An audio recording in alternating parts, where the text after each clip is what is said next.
Hello again, everybody. Sorry for the late start. There's been a few technical difficulties again, this time on my end with my headphones, so I hope I'm coming through clearly. Welcome to Witchcraft and Voodoo. I'm Sable Aradia, and I'm here with my compatriot, Dorsey. Lilith Dorsey, hi. Hi. And we're continuing with what we were doing not last week, but 2 weeks ago in our last episode. We were discussing deities, Orisha, and Loa, the different gods and goddesses of witchcraft and voodoo.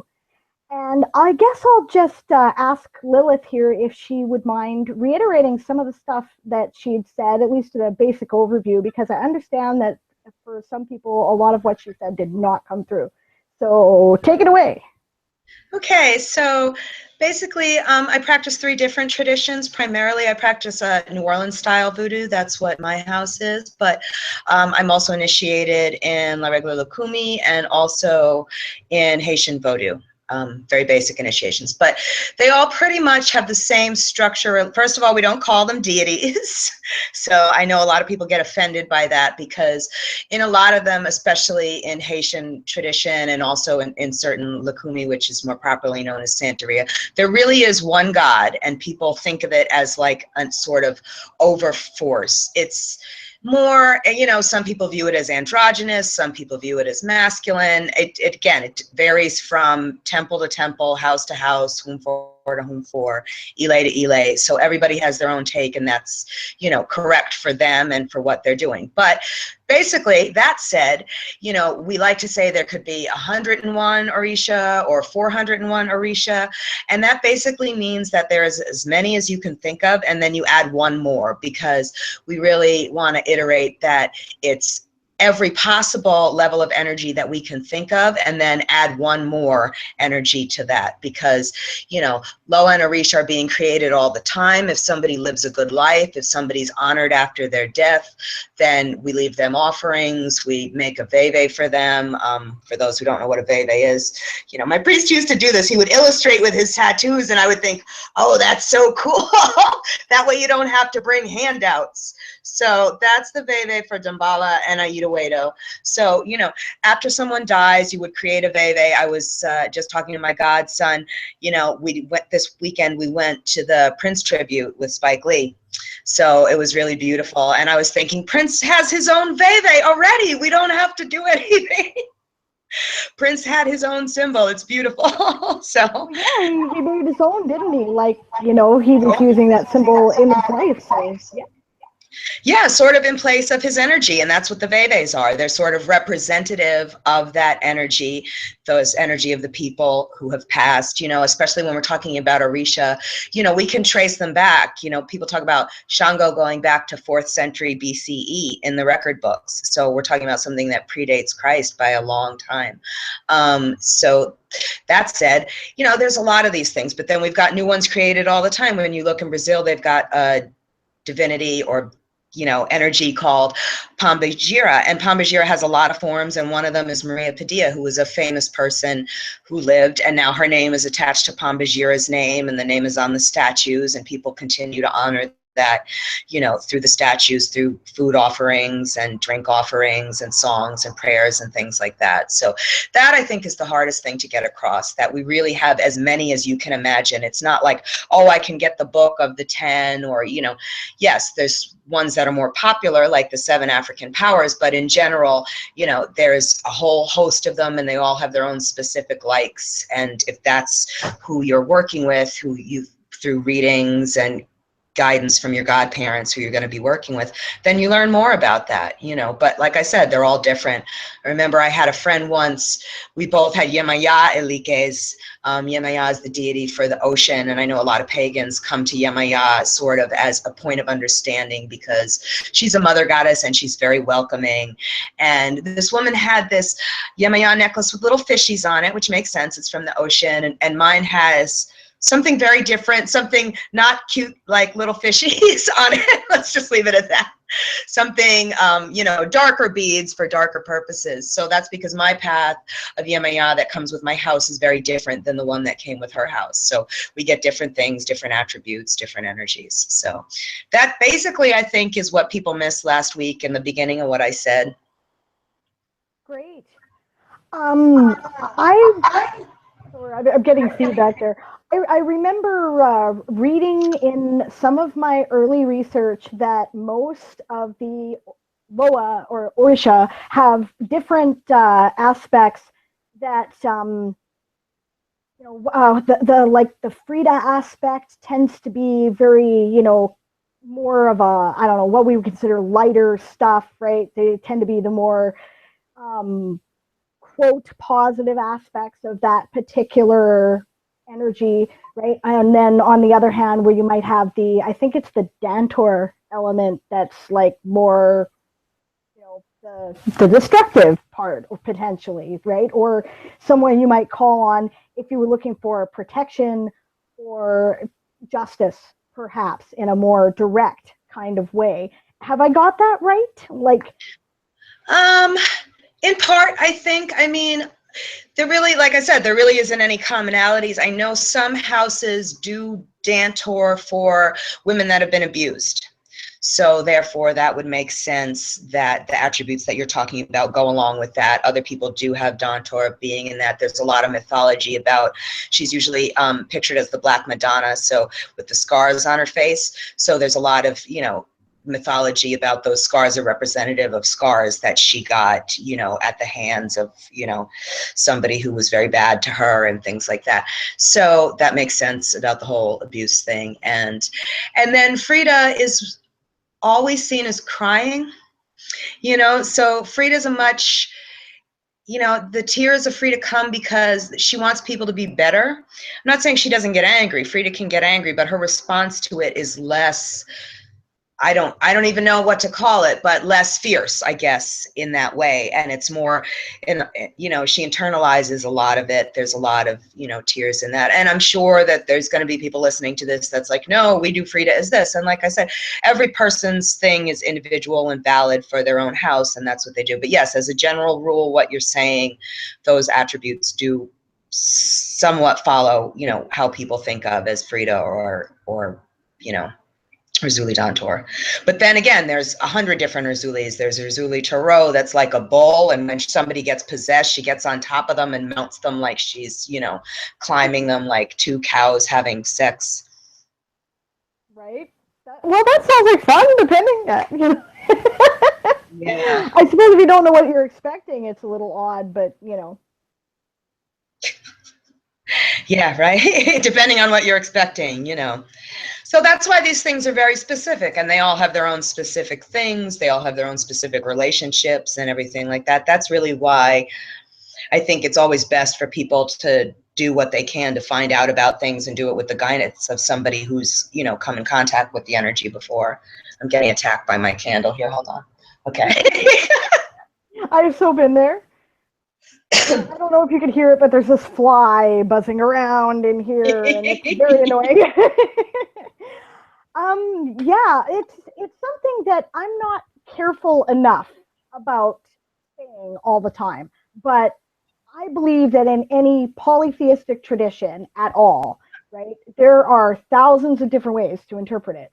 So just because I say this in general has been my experience of what people are doing in Wicca and witchcraft does not mean it is the definitive answer for the way things are done. Everybody's got their own interpretation. Yours is just as legitimate as mine. If you're another witch and you know you're listening to this and you're like, that's not the way I do it, you don't have to do it my way, right? It's all very personal. It's one of the things I really like about paganism is the fact that we can do that. So don't feel that, you know, just because I said this is what I do, that that's the only way. There's no right and true way.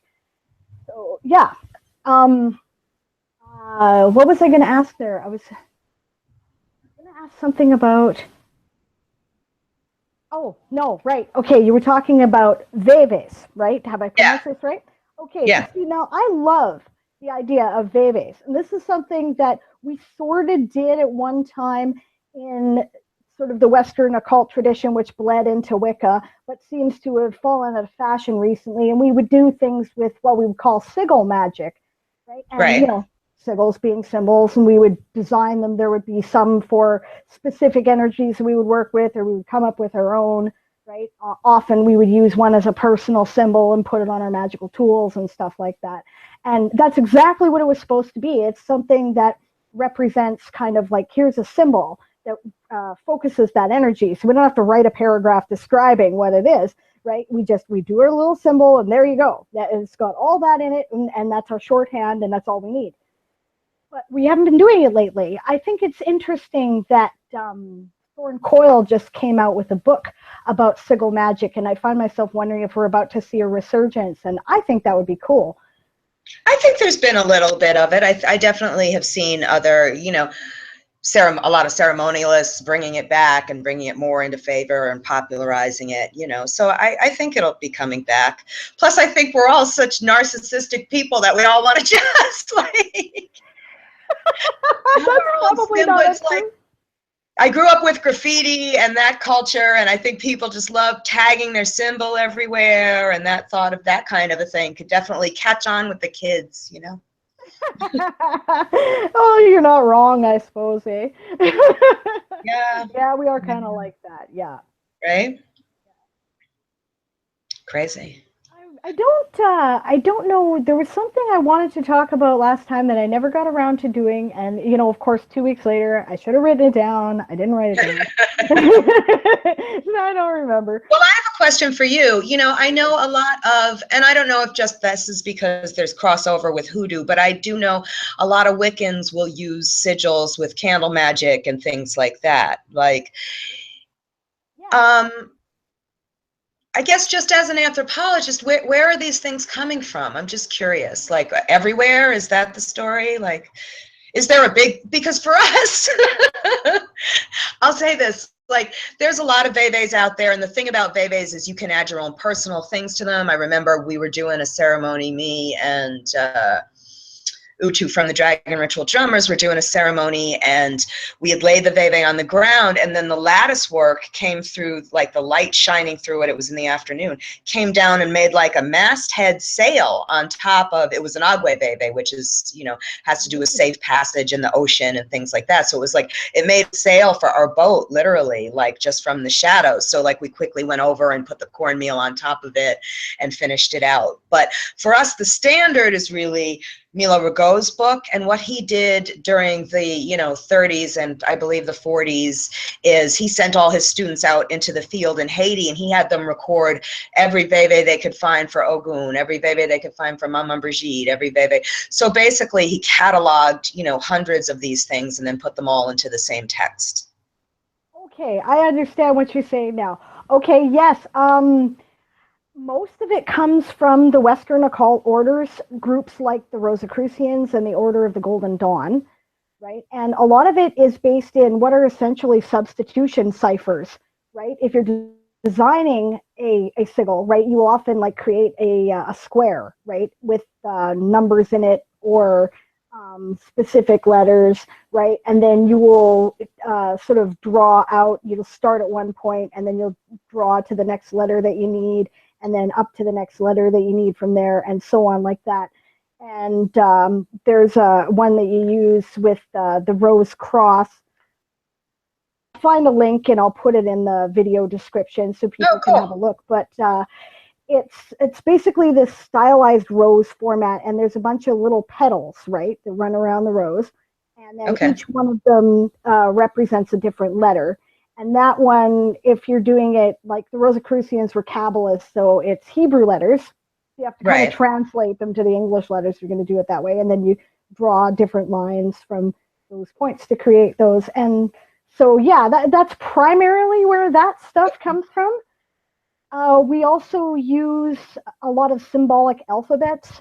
The Elder Futhark is really popular. Of course, that's Norse origin. But a lot of stuff that we get, like there's something called the Theban script. They used to be really popular in Wicca, but again has, you know, it's not something we've done lately. And it's basically pulled out of somebody's ass, I think, in the Western occult order. I don't know, but that's where we get it, right? Most of that comes from there. Some more Reconstructionist Celtic oriented kind of pagans use Om, or if you've probably seen Ogum is what it's spelt like, but Om is how you pronounce it. And it's basically sort of it's a symbolic tree alphabet, so it's actually based in different woods, but the different symbols, they're mostly lines that cross each other and specific numbers, and they represent the different woods, which have come to represent different letters of the alphabet. So it's basically used as a substitution cipher as well. I've used it. It reminds me of I Ching in a way. I don't know if it's because of the woods, but there's just something about the feel of it reminds me of that. It was used for divination, right? Originally, like the runes are. Yes, it was. Yeah, absolutely. Yeah, I see what you mean. It reminds me of I Ching too, because with I Ching, the hexagrams and the different lines and where they're broken changes the symbol. Yeah, exactly. Yeah. Okay, so yeah, I can answer that question. Actually, while we're talking about symbols, this is I should probably come closer to the camera here. That looks ridiculous, but okay. Go higher up. Okay, yeah, there we go. This is a breach cross. Yeah, you know what that is because you've probably seen it in voodoo circles as well, I imagine. But well, you may have. I don't know. Some people. It's neat, right? It represents the god Breed or Bridget, right? It's actually Breed, but everybody knows it as Bridget because that's how it's spelled. Celtic spelling was created solely to confuse English-speaking people. So, but and of course, she was a Celtic goddess who was eventually syncretized into Irish Catholicism as a saint. And then she also was synchronized into some traditions where she's known as Mama Bridget or Mama Bridget, right? So I think that's kind of neat that there's all that crossing over. Anyway, okay, while we're talking about deities and spirits, right? I'm part of a devotional order that is dedicated to Bridget. Right, and it's open to women of any faith, and we have people who venerate her in all three of those guises, and all over the world too, right? It was started by a lady named Casey Wolf, who lives in Vancouver, British Columbia, and basically what we do is like the flame keepers who used to keep the sacred flame, the eternal flame, at Breed's shrine at Kildare, right? We keep a sacred flame, and one of us will light a candle and burn it for 24 hours, right? And when we're scheduled to do that depends on our time zone, right? And we have a 24-hour shift once every 19 days, and then somebody else does it, right? So today's my day.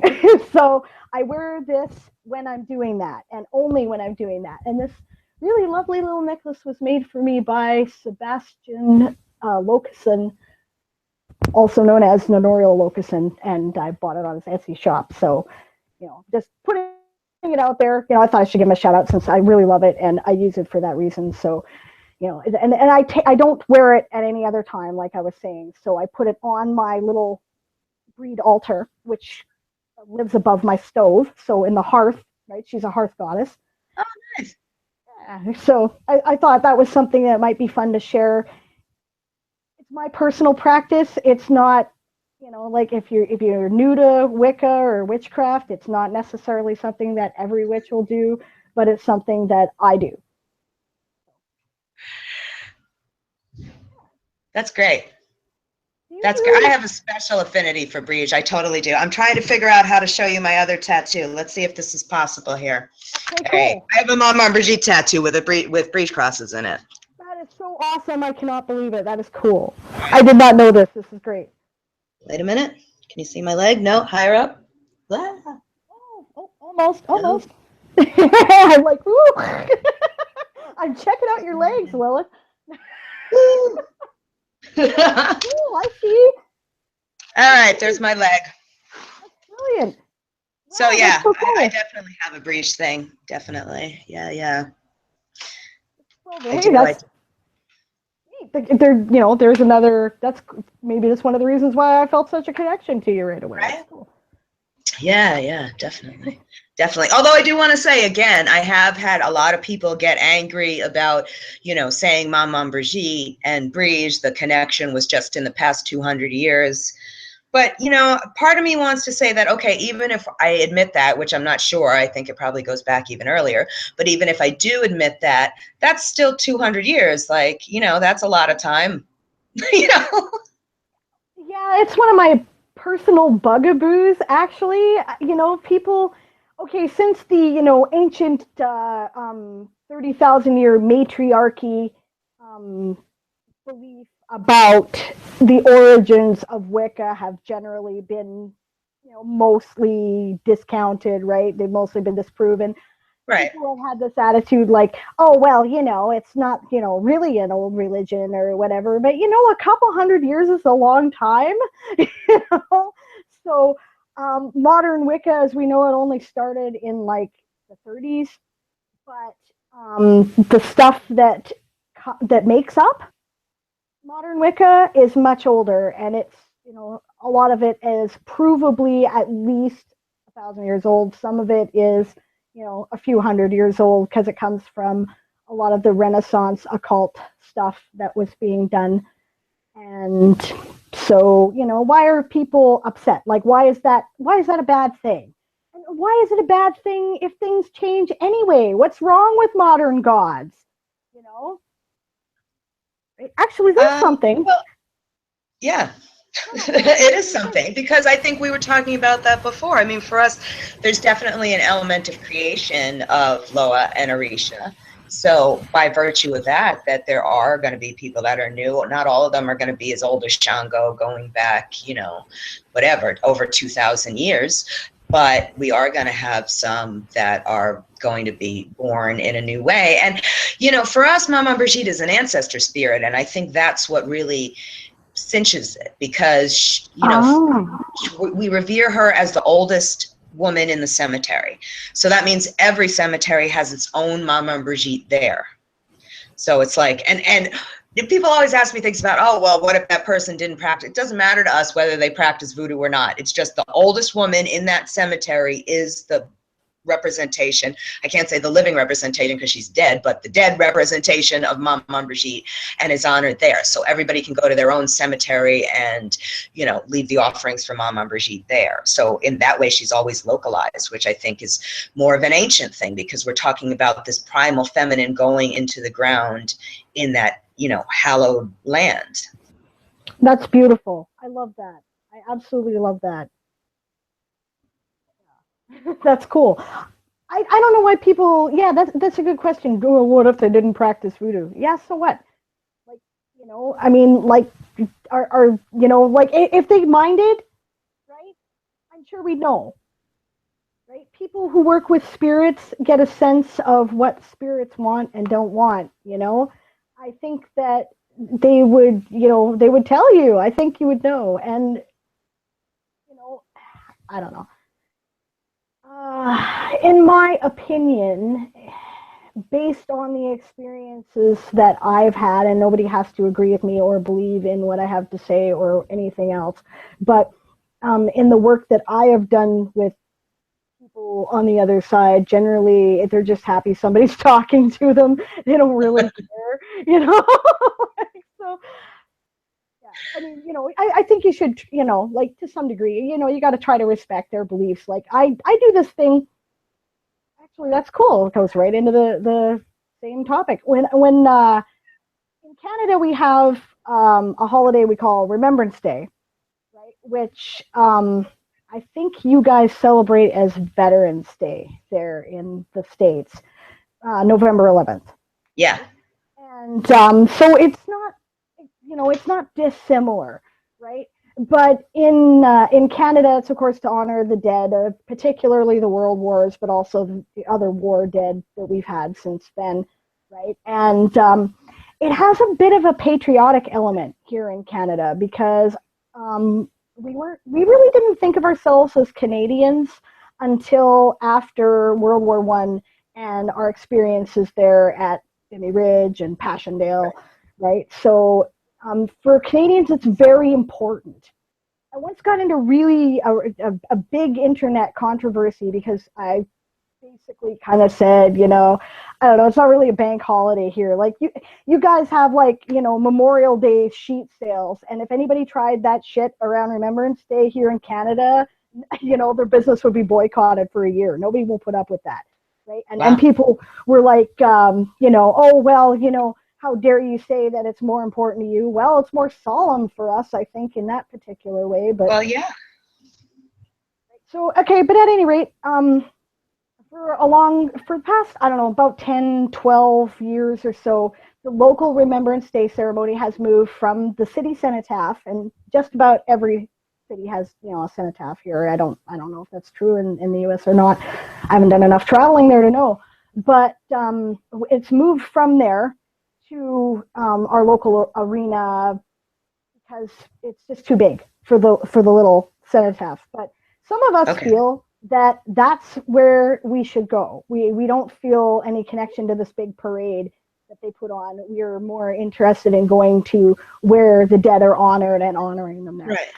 So what we do is we go to our local cenotaph and we observe a ritual of 2 minutes of silence at 11 o'clock and of respect, right? And then we have these poppies pinned on stylized poppies that we wear to symbolize Flanders Field, right? And the war dead there, right? And then we'll take off our poppies, which we've been wearing up to this point. We'll put them on the cenotaph, right? And me and my family, what we also do is we bring a can of bully beef, right? Okay. A little bit of alcohol, and something to smoke, right? All right. That was a great day when you were a soldier, right? Yeah. No, you're right. So we bring that and we leave that at the cenotaph. So that's something, again, right? It's a personal practice that grows out of our paganism. We recognize the fact that these guys were probably all Christians, and there's a lot of Christian elements that go on. Like this, over the past several years in our town, this has gotten bigger. More people have come there. The older veterans come there and they talk. Last year, a young man came to do the traditional bugle calls that were supposed to be done. Oh. It's pretty special. It's pretty magic. And I feel that connection, right? Like that for me, I mean, isn't that what it's all about? All these little customs that we do to honor different spirits and our gods, these little symbols or, other things like that, right? They're to make that connection. They're to create sort of a portal by which we can connect to that. So it's hard to describe that, but it really means something to me. And I don't know that people who are not pagans understand that, right? They go, oh, wow, idolatry or whatever it is because they've heard that story. But it's not. It's not about the symbol. It's not worshiping the symbol. The symbol is the portal. Like the cross is a portal, to connect to God and Jesus and that understanding. No, I don't understand that either. I don't understand. I mean, especially when you ask people, and yes, they do believe in ghosts, and yes, they do believe in, spiritual forces. But when it comes to, okay, I did this ritual for this thing, I mean, somebody just sent me a message today. Can voodoo or witchcraft change a person's body? And I was, well, it could do anything, really, or it could not. It just depends. Yeah, I've had that kind of question before too, right? And I was trying to help this person instead feel more positive about their body image because obviously somebody had been calling them some horrible names or something. And okay, this is what I say about magic. This is a totally different thing. We should do this on a different show, but briefly. All right, whatever, we're already here. Yeah, here's my spiel, okay? Magic influences probabilities, right? It makes something more likely to work out in favor of an outcome that you want. Right?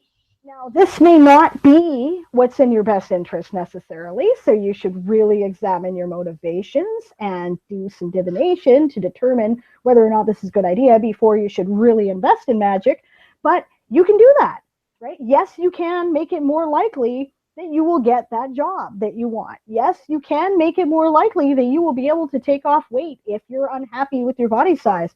Yes, you absolutely can do all of this, but it only influences probabilities. You're not going to get struck by lightning, and have like money appear in front of you. You will not shoot fireballs out of your ass. And if your body is big boned, it's not going to be tiny boned, right? Because that's already a fact of the world. You've got that. You've got that frame. That's it, right? You can't change that. That's something that's there now. But yes, you can, influence its development and make it more optimal towards what you think would be a positive body image. Yes, you can do that within the limits of what your natural genetics and body will permit. So there's my spiel about that one. Okay. Right? At least that's my opinion on it. All right. I'm trying to think. I mean, I think I agree with you on most of that. I mean, I do have a friend who changed her eye color, but that might have been her natural genetics anyway. But I thought that, well, without contacts when she was a kid. This was before they had the fake contacts and all of that. But she was suffering a lot of prejudice because of her eye color, and she changed it. That's So really I always thought interesting. that was really cool. So, I think that's possible. I think, and you were talking about, no, you can't change your bones, but I've seen so many people wish for things and then, like in that situation, have their bones broken or something. Well, that'll make smaller bones, like there's a lot of ways to get to Yeah. where you're going to be. And it's not necessarily going to be the fantastic, shiny idea that you thought it was going to be. And I think magic works like that more often than not, especially for newcomers. I agree with you, right? I did that, by the way. Changed my eye color once to make them sort of silver, and once to make them one blue and one green, which they still sort of are. Not really. Yeah, But, see? yeah. But I have blue eyes. I've got, you can get those variations within blue eyes. Yeah, it seems unlikely that people who don't believe in magic will say, "Oh, that's baloney." But no, I mean, like, it was within the realm of possibility. So yeah, it happened. A good example of what you're talking about how magic doesn't always make things as shiny as you want, right? Okay, so once I was kind of putting it out there that I'd really like a coven room, right? Like a room that was dedicated to what the coven that I had at the time was doing, and was entirely for ritual space, right? I live in a very small house and have for a long time, right? So what happened was that one of my coven roommates move out. Now, this actually wasn't a bad thing because the roommates were not paying rent and were being generally a couple of leeches, but they didn't get a new roommate. Not knowing what I was doing, they came up to me and they said, "Oh, well, we've got this new space now, so we've dedicated one room in the house entirely to the coven, and it's like totally the ritual temple space." And I was like, "Okay, I didn't specify it had to be at my place, did I?" Right? Yeah. Got what I asked for, and it worked. And it worked just great. And I'm thankful and I appreciate it. But yeah, sometimes it comes in a form you're not expecting. If you do magic for money, you might find a $20 bill on the ground, right? If you need money to pay your rent, do magic for money to pay your rent in the amount of, right? Don't do it for, "Oh, I just want money," because, maybe you'll find some change in the parking lot, or a, $20 bill tucked in the jacket pocket that you put away last fall. No, and I think it's not too good to get specific either. I had a client once, she wanted to win the lottery so she could pay the gas bill. I think the gas bill was like $100. So we did some stuff and she won the lottery. And then the next week her husband died. Like, Yep, there's that. I don't think it was because of that, but I definitely think her focus was in the wrong place. She was so worried about this $100 for the gas bill and not what was going on in the rest of her life. And you have a point there. Yeah, like things like that, they can happen. The problem was, she wasn't focusing on the need, right? The need was, I need the $100 to pay the gas bill, or I need the gas bill paid. You can even do that, right? Yes. And then, oh, lo and behold, magically, all of a sudden, there was a clerical error 2 years ago, Sure. and we are crediting your account $100 because we miscalculated. You know, stuff like that happens because yes, yeah, that's possible. So yeah, why did it have to be the lottery? You know, you're asking a lot of the gods, aren't you? The lottery, yeah.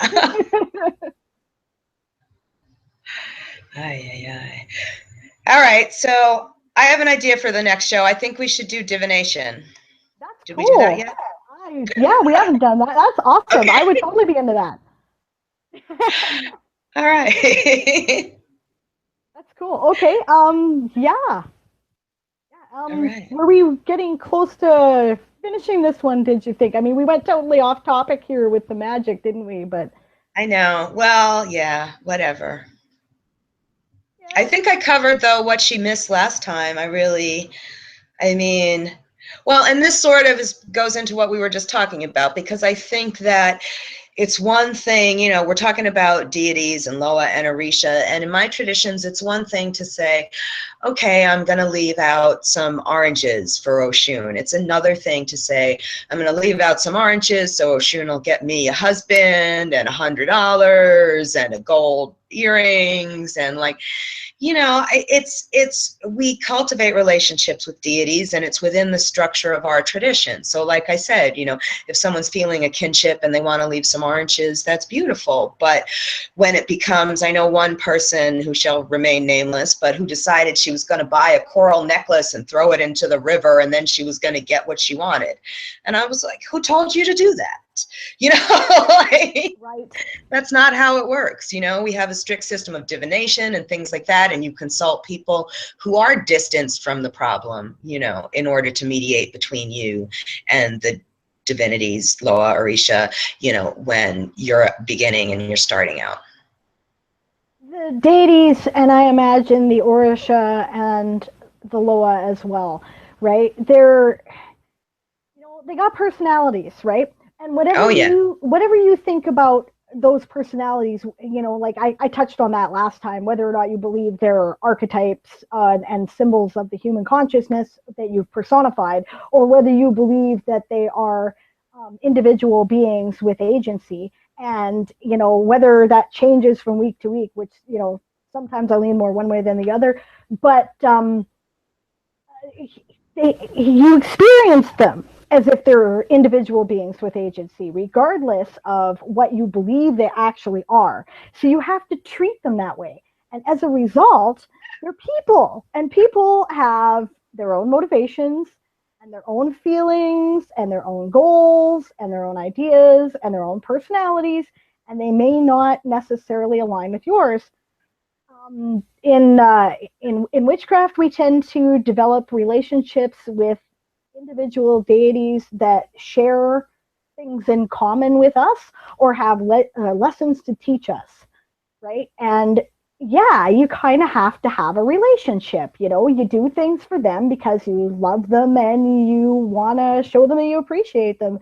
And sometimes they do things for you for the same reason. And sometimes they interfere in your life in ways that are not necessarily the way you thought would be beneficial, in the same way that, you know, yeah, you're laughing. You know what I'm talking about, right? Yeah. Like your well-meaning friend who's trying to matchmake you or something. They do that kind of stuff. But they also, sometimes you can ask them, right?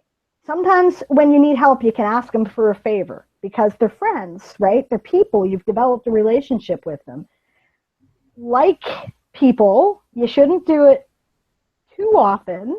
Otherwise, you wear out your welcome, right? And like people, they're going to interpret the best way to do that for you, right? So, yeah, you can't, they're not vending machines that you can throw coral necklaces at and get what you want. Yeah, it's true. Well, I mean, I think with us, it's like, you know, you start out and through divination, like I did mean to bring this up, that, you know, especially if we're talking about Lukumi, you get a reading by 3 different Babalawos. that will tell you who's your ruling Orisha. You know, sometimes you get a head and a feet, or a mother and a father, depending on how your house does it. And then in order to develop a direct relationship with that Orisha, you need to undergo initiation, which, you know, can range from $10,000 to $70,000. So you're really paying for the privilege of having this intimate relationship. And even when you get to that point, though, it's still governed by readings. You can't go and say, oh, well, I want this. It's, you know, okay, what would have to happen? Is this the best choice for me? All of these things have to be, you know, a consideration. You know, I might think that's the most beautiful house in the world, but I don't want it if it's going to go on fire tomorrow. I don't want it if there's like a crazy homeless guy living in the basement. Like, so it doesn't really matter what I want. What's best for me. So that has to be, you know, taken into consideration. The thing about them too, that thank you for that, because that brings up another thing that I think, right? Like, I don't know if this is something that, I don't know, I've said this, other people gone, yeah, but you know, this is not something that they teach you necessarily, right? But in witchcraft or in Wicca, right? But okay, so spiritual beings see things in different ways, right? They know shit you don't. One thing they know is that, you know, because time and space are kind of irrelevant to them. So they know stuff about what has happened and what is going to happen, which you do not, right? So you can ask them for that information, and they may not want to grant whatever request it is you're asking of them because they know it's not going to turn out well in the end for you, right? Right. You don't know that. On the other hand, you know things they don't, right? Because you're physical. Sometimes when you develop a relationship with a particular entity, right, they will tell you, I want you to go and do this. And it's just not freaking possible because you have to eat, you have to sleep, you have to have a roof over your head, right? Because physical, you know, and it's going to take years. Right, you know, and I think that it's really okay in those circumstances to negotiate and go, you know, you've really asked quite a lot of me here. Do you realize what you've asked of me? Are you really sure you want me to do all that? You do realize it's going to take time, right? And, you know, right, I think you can do that. A lot of people really, you know, they're like, oh, well, the gods told me to do it, so that's the way it is, and I'm going to do that because they told me to do it. No. You know, they expect you to think for yourself, right? They expect you to go, wait a minute here, you know, and you know, just because that's the other thing too, they have their own perspective and their own motivations, right? um, they have very definite goals that they want to accomplish, and sometimes they will discourage you from doing things that are against your goals, or their goals rather, and it may not be that this is the overall truth, right? I mean, you know, I don't think they deceive you, right? But they certainly don't tell you stuff they don't think they want you to know, right? So yeah, it's like dealing with people. Yes. Yes, it is like dealing with people. Yeah. Yeah. Yeah. Definitely. Definitely. But yeah, I think that we also have that in our traditions. You know, I'm sure some people listening to this are going to be like, "Oh my gosh, you know, $25,000 for an initiation." But you know, those things. That's one of the reasons it does take time. And like you mentioned, their time is not necessarily the same time structure as us. You know, now that said, you know, should you pay for your initiation before you go on a, you know, whatever, shopping spree and put in a hot tub? Maybe yes, maybe no, I don't know. Like, but I think there's, you know, considerations and things that have to be taken into account, you know. That's something we should put on the list to discuss, actually, right? Money and faith. I think that's because that's a really charged topic in It the is. pagan It's hot. community, and you know, yeah, people. I can hear people in my head right now. What do you mean, $25,000 I for an know, right? initiation, right? You know, but you know, so that's something that should be brought up. Yeah, we should discuss that. I'm just gonna leave it at that because I think that that's yeah, I want to Yeah. do that sometime. All right. Yay. All right. So is that it? I think so. I was just about to say, I think I've run out of things to say for the evening, unless, Yeah. you have anything to add. No, I think I said what I needed to say. For now, anyway. Okay, so what, 2 weeks from now is what? The 20th? Oh, interesting. Okay, yeah, on the 20th, Yes, the 20th. we will be meeting and we will be talking about divination at that time. Yeah, divination. Sounds good. All right. Well, thank you so much. As always, Sable, this was great. Yeah, thank you, Lilith. I always enjoy these. I think they're awesome. This time, the video will be on my YouTube channel. That's Sable Aradia, all one word. And the next one will be available on Lilith's YouTube channel, which I believe is Lilith Dorsey, all one word. Yes, yes it is. Yeah, subscribe to the channels and like everything. Like them, like thumbs up, like them. Like them, thumbs up, thumbs up. Okay, thanks for joining us, and we'll see you next time. See you in 2 weeks.